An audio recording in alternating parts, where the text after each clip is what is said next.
उत्तर प्रदेश महिला स्वास्थ्य कार्यकर्ता भर्ती परीक्षा 2024 के लिए टेस्ट सीरीज की श्रृंखला चल रही थी, जिसमें 27 टेस्ट हम लोग कर चुके थे। आज टेस्ट नंबर 28 हम लोग करेंगे और ये टॉप 25 क्वेश्चन रखे गए हैं। सारे क्वेश्चन सिलेबस के अनुसार हैं। तो चलिए शुरुआत करते हैं। चलिए चलते हैं पहले प्रश्न की तरफ। कह रहा है, डॉक्टर ने 90 मिलीग्राम लिक्विड कफ सिरप का ऑर्डर दिया है। लिक्विड कफ सिरप पर एक लेबल है जिस पर 5 मिलीलीटर में 120 मिलीग्राम लिखा है। नर्स को मरीज को कितनी कप सिरप देनी चाहिए, बताइए आप लोग।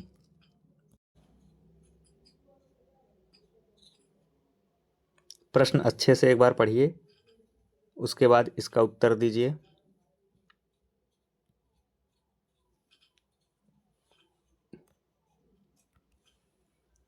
देखिए, एक फार्मूला होता है x बराबर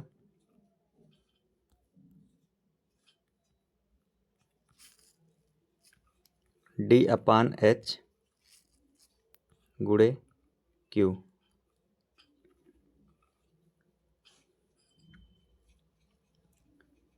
यहाँ D का मान क्या है? D का मान है 90 मिलीग्राम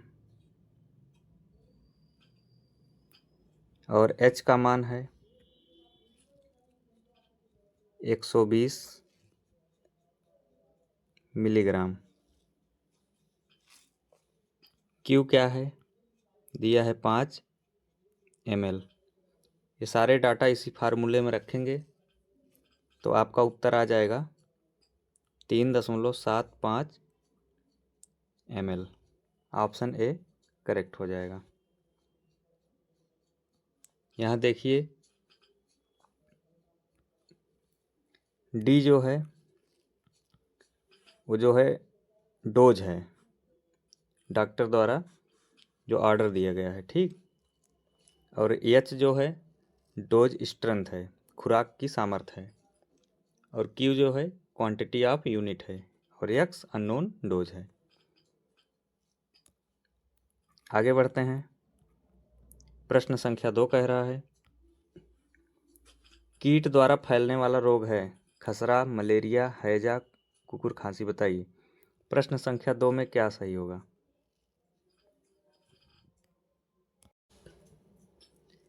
प्रश्न संख्या 2 में हो जाएगा option number B, malaria. Malaria जो है कीट द्वारा फैलने वाला रोग है। आइए देखते हैं। देखिए, कीट जनित रोग अर्थात कीट द्वारा फैलने वाले रोग मलेरिया, पीला बुखार, जीका वायरस, डेंगू, चिकनगुनिया। और विषाणु जनित रोग में क्या हो जाएगा? चेचक, रेबीज, हेपेटाइटिस और एड्स। अगला है जीवाणु जनित रोग। जीवाणु जनित रोग में क्या आ जाएगा? हैजा, टिटनेस, टाइफाइड और क्षय रोग। ये तीनों याद रखिएगा, बहुत ही इंपॉर्टेंट हैं परीक्षा की दृष्टि से। यहाँ से क्वेश्चन बन सकते हैं। कभी क्वेश्चन इस तरीके से पूछ लेगा, विषाणु जनित रोग कौन कौन से हैं।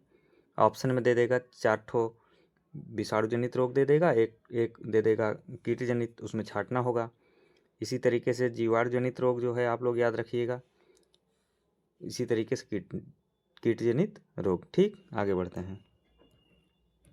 अगला प्रश्न कह रहा है, IMR में जो है किस आयु तक के बच्चों की मृत्यु समाविष्ट है, बताइए। 1 मंथ, 15 मंथ, 12 मंथ या 6 मंथ, बताइए। 1 मंथ, 15 मंथ, 12 मंथ या 6 मंथ, बताइए। प्रश्न संख्या 3 में हो जाएगा ऑप्शन नंबर सी, 12 महीने। ठीक, आइए देखते हैं। देखिए, शिशु मृत्यु दर जिसे IMR बोलते हैं, इसमें 1 साल से कम उम्र के बच्चों की मृत्यु शामिल है। ठीक, यह दर किसी क्षेत्र में 1 साल से कम उम्र में मरने वाले बच्चों की संख्या को उस क्षेत्र में हुए जीवित जन्मों की संख्या से विभाजित करके और फिर 1000 से गुणा करके निकाली जाती है। ठीक, आगे बढ़ते हैं। प्रश्न संख्या 4 कह रहा है प्राथमिक स्वास्थ्य देखभाल के सिद्धांत हैं सिवाय। बताइए। प्रश्न संख्या 4 बताइए। आप लोग कमेंट बॉक्स में अपना उत्तर दीजिए इसका।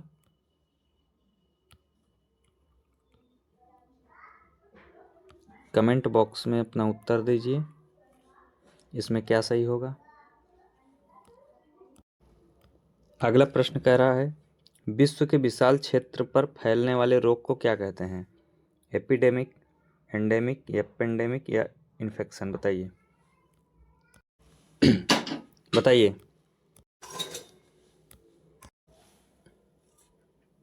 प्रश्न संख्या 5 इसमें हो जाएगा ऑप्शन नंबर सी पेंडेमिक। यह ऐसा रोग है जो पूरे विश्व में फैल जाता है। ठीक, आइए देखते हैं। देखिए, पेंडेमिक जो महामारी तब होती है जब कोई नई बीमारी या मौजूदा बीमारी का नया स्ट्रेन दुनिया भर में फैलता है। ठीक, इसे क्या कहते हैं, पेंडेमिक। और एंडेमिक क्या है, यह स्थानीय रोग उन रोगों को कहते हैं, अर्थात इसे स्थानीय रोग कहते हैं ना, जो किसी भौगोलिक क्षेत्र में एक निम्न स्तर पर लगातार बनाए रखा जाता है, अर्थात ना घटता है ना ही बढ़ता है, उसे क्या कहते हैं, एंडेमिक। चलिए आगे बढ़ते हैं। प्रश्न संख्या 6 कह रहा है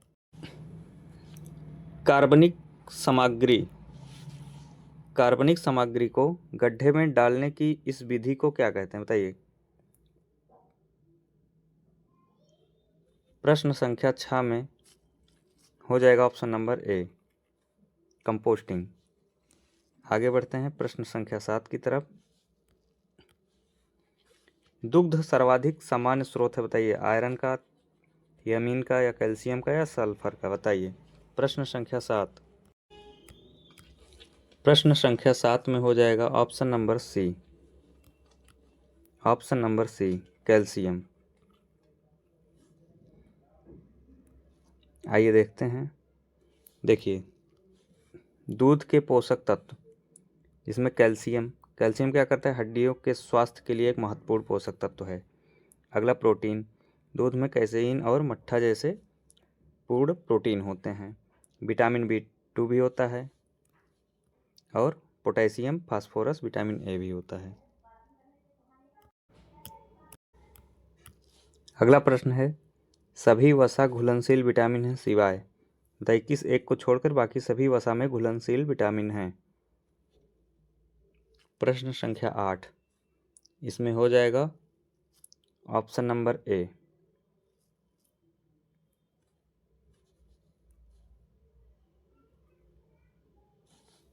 देखिए, वसा में जो घुलनशील विटामिन हैं ए, डी, विटामिन ई, विटामिन के, vitamin A, vitamin D, vitamin E और विटामिन के, ये क्या है, वसा में घुलनशील। और जल में घुलनशील बी और सी, विटामिन बी और सी। अगला क्वेश्चन कह रहा है वसा का प्राणीगत स्रोत है। बताइए। Animal source of fat is चीज, ओलिव ऑयल, कॉर्न ऑयल या नारियल तेल।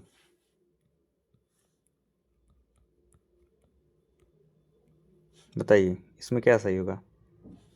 प्राणीगत पूछा है, जो पशुओं से प्राप्त होता है, तो इसमें हो जाएगा ऑप्शन नंबर ए। बाकी ये सारी चीज़ें वनस्पतिगत हैं। आइए देखते हैं। पशुजन्य स्रोत, एनिमल फैट, पशुजन्य स्रोत के अंतर्गत दूध के उत्पाद जैसे कि पनीर। अगला मांस, मुर्गी के अंडे का जर्दी वाला भाग आदि से प्राप्त वसाएं आती हैं, जो जानवरों के दूध में वसा जो है पायसीकृत रूप में होता है। आगे बढ़ते हैं। अगला देखते हैं वनस्पतिक स्रोत में क्या क्या आता है। जैसे वनस्पतिक स्रोत में वसा जो है अलसी, सरसों, मूंगफली, तिल, बिनौला आदि के तेलों में तथा विभिन्न प्रकार के बीजों तथा सूखे मेवों में पाई जाती है। इसके अतिरिक्त कुछ अनाजों जैसे कि सोयाबीन आदि में भी कुछ मात्रा में वसा पाई जाती है। आगे बढ़ते हैं। अगला प्रश्न कह रहा है निम्नलिखित में से किसमें मानव अपशिष्ट होता है? बताइए। प्रश्न संख्या 10, बताइए इसमें क्या होगा। प्रश्न संख्या 10।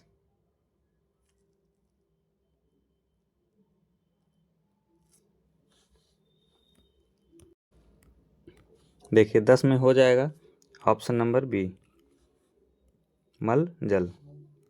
आगे बढ़ते हैं। प्रश्न संख्या 11 कह रहा है आपके पास 250 mg प्रति 5 ml का पेनिसिलिन सिरप है। 20 ml सिरप में पेनिसिलिन की मात्रा कितनी मिलीग्राम होगी? बताइए। देखिए इसमें ऑप्शन बी हो जाएगा। एक फार्मूला बताए थे, x बराबर D/H गुणे Q। इसी फार्मूले में रखेंगे तो आपका 1000 आ जाएगा। Option number B correct. आगे बढ़ते हैं। प्रश्न संख्या 12 कह रहा है भार के बालक को एक खुराक में एमोक्सिलिन की कितनी मात्रा आवश्यक है जब उन्हें 40 मिलीग्राम प्रति किलोग्राम प्रति दिन में 4 खुराक प्रतिदिन निर्धारित है? बताइए। सेम वही फार्मूला लगेगा, इससे आप लोग अपना उत्तर निकाल सकते हैं। 12 में हो जाएगा ऑप्शन नंबर सी, 270 mg प्रति डोज। चलिए आगे बढ़ते हैं। प्रश्न संख्या 13 कह रहा है सामान्यतः ... की त्वचा के वेधन द्वारा हुकवर्म शरीर को वेधित करता है। बताइए। प्रश्न संख्या 13।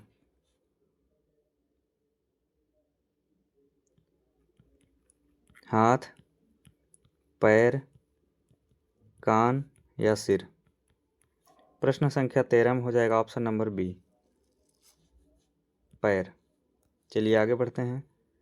प्रश्न संख्या 14 कह रहा है रुग्णावस्था दर से क्या तात्पर्य है?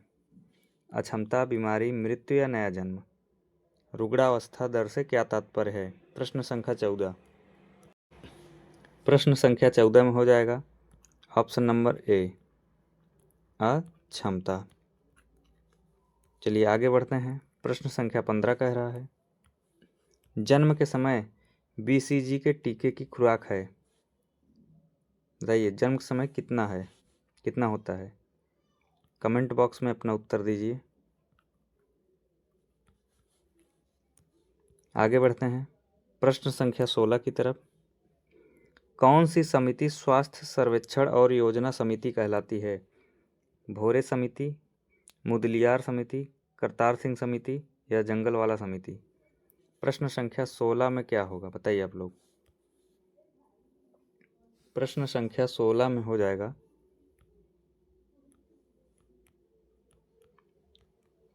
मुदलियार समिति, ऑप्शन नंबर बी।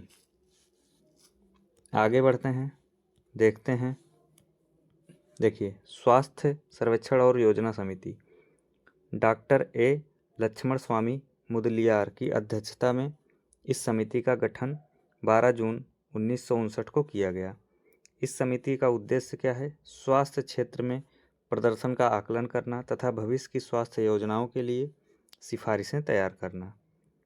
इस समिति ने कई सिफारिशें की जिनमें से निम्नलिखित हैं, जैसे कि प्राथमिक स्वास्थ्य केंद्रों को मजबूत करना चाहिए, उपमंडलीय और जिला अस्पतालों को मजबूत करना चाहिए। अगला है एक प्राथमिक स्वास्थ्य केंद्र को 40,000 से ज़्यादा आबादी के लिए नहीं बनाना चाहिए। अगला कह रहा है भारतीय चिकित्सा सेवा की जगह एक अखिल भारतीय स्वास्थ्य सेवा बननी चाहिए। ये सब क्या है? इनकी समिति के क्या थे? सिफारिश थे। ठीक, आगे बढ़ते हैं। प्रश्न संख्या 17 कह रहा है निम्नलिखित में से कौन सा स्त्री श्रोणि का सर्वाधिक व्यास है? बताइए। प्रश्न संख्या 17। प्रश्न संख्या 17 में हो जाएगा ऑप्शन नंबर ए। आगे बढ़ते हैं। प्रश्न संख्या 18 कह रहा है हवा में ऑक्सीजन की मात्रा होती है, बताइए कितना होती है।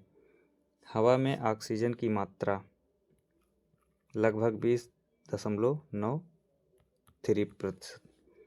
18 में हो जाएगा ऑप्शन नंबर सी। आगे बढ़ते हैं।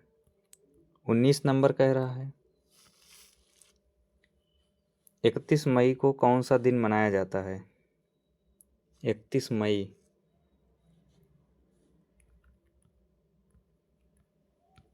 31 मई को कौन सा दिन मनाया जाता है। विश्व स्वास्थ्य दिवस, विश्व जनसंख्या दिवस, या विश्व वन दिवस, या तंबाकू निषेध दिवस, बताइए। प्रश्न संख्या 19 में हो जाएगा ऑप्शन नंबर डी, तंबाकू निषेध दिवस 31 मई को मनाया जाता है। आगे बढ़ते हैं। प्रश्न संख्या 20 कह रहा है इंडियन रेड क्रॉस सोसाइटी की स्थापना इस वर्ष हुई, बताइए। 1920 में, 1910 में, 1820 में, या 1720 में। प्रश्न संख्या 20 में हो जाएगा ऑप्शन नंबर ए, 1920। आइए देखते हैं। देखिए, इंडियन रेड क्रॉस सोसाइटी की स्थापना 1920 में Indian red cross society act के तहत हुई थी। भारतीय रेड क्रॉस अर्थात इंडियन रेड क्रॉस के कार्यक्रमों को 4 मुख्य क्षेत्रों में बांटा गया है। मानवीय सिद्धांतों और मूल्यों को बढ़ावा देना, आपदा प्रतिक्रिया, आपदा तैयारी, और समुदाय स्वास्थ्य और देखभाल। आगे बढ़ते हैं। प्रश्न संख्या 21। देखिए, प्रश्न संख्या 21 कह रहा है जल शरीर के तापक्रम को क्या करता है। नियंत्रित करता है, गर्म करता है, नष्ट करता है, या बढ़ाता है। प्रश्न संख्या 21 में बताइए। प्रश्न संख्या 21 में हो जाएगा ऑप्शन नंबर ए, तापक्रम को नियंत्रित करता है। देखिए, एक वयस्क व्यक्ति के शरीर के कुल भार का 65% भाग क्या होता है, जल से निर्मित होता है। किससे? जल से। जल के कार्यों में क्या क्या है? जल के कार्यों में जल जो है शरीर के तापक्रम को क्या करता है? जल के कार्य। जल के कार्य में पहला हो जाएगा शरीर निर्माणक कार्य, दूसरा हो जाएगा वस्तुओं को घुलनशील बनाने में, ठीक, और तीसरा हो जाएगा ताप नियंत्रण के रूप में, चौथा स्नेहक कार्य के रूप में, और पांचवा शरीर में नाजुक अंगों की सुरक्षा। तो ये सब क्या हैं? जल के कार्य हैं, ठीक। तो इसलिए प्रश्न संख्या 21 में ऑप्शन नंबर ए हो जाएगा। ये जो है तापक्रम को नियंत्रित करता है। चलिए आगे बढ़ते हैं। अगला प्रश्न है हमारे शरीर में जल का कितना प्रतिशत है, बताइए। हमारे शरीर में जल का कितना प्रतिशत है, बताइए। प्रश्न संख्या 22। देखिए, हमारे शरीर में जल लगभग 50 से 60% है, ठीक। ऑप्शन नंबर सी सही हो जाएगा। आगे बढ़ते हैं। प्रश्न संख्या 23 कह रहा है शरीर में कितना जल कम हो जाने पर मृत्यु हो जाती है, बताइए। प्रश्न संख्या 23 में हो जाएगा ऑप्शन नंबर ए। आगे बढ़ते हैं। प्रश्न संख्या 24 कह रहा है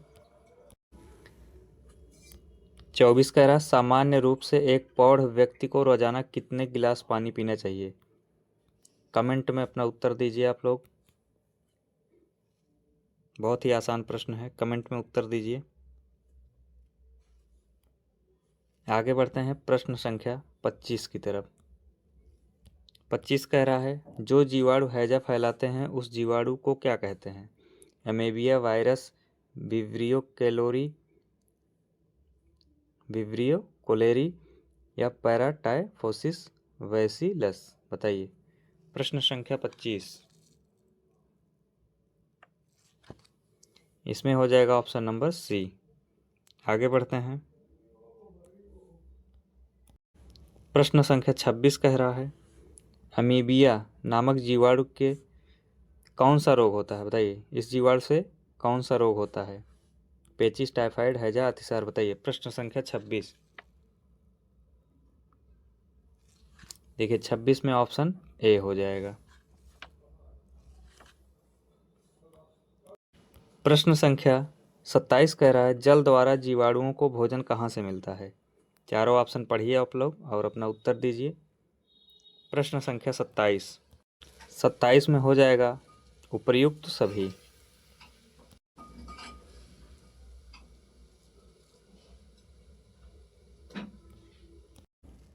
प्रश्न संख्या 28 कह रहा है गर्म जलवायु वाले इलाकों में जल का अधिक निष्कासन किस रूप में होता है, बताइए। प्रश्न संख्या 28।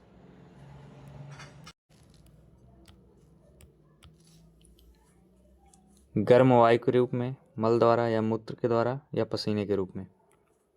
प्रश्न संख्या 28 में आप लोग बताइए क्या सही होगा इसमें। ए सही होगा या बी सही होगा, सी सही होगा या डी सही होगा। प्रश्न संख्या 28 में बताइए।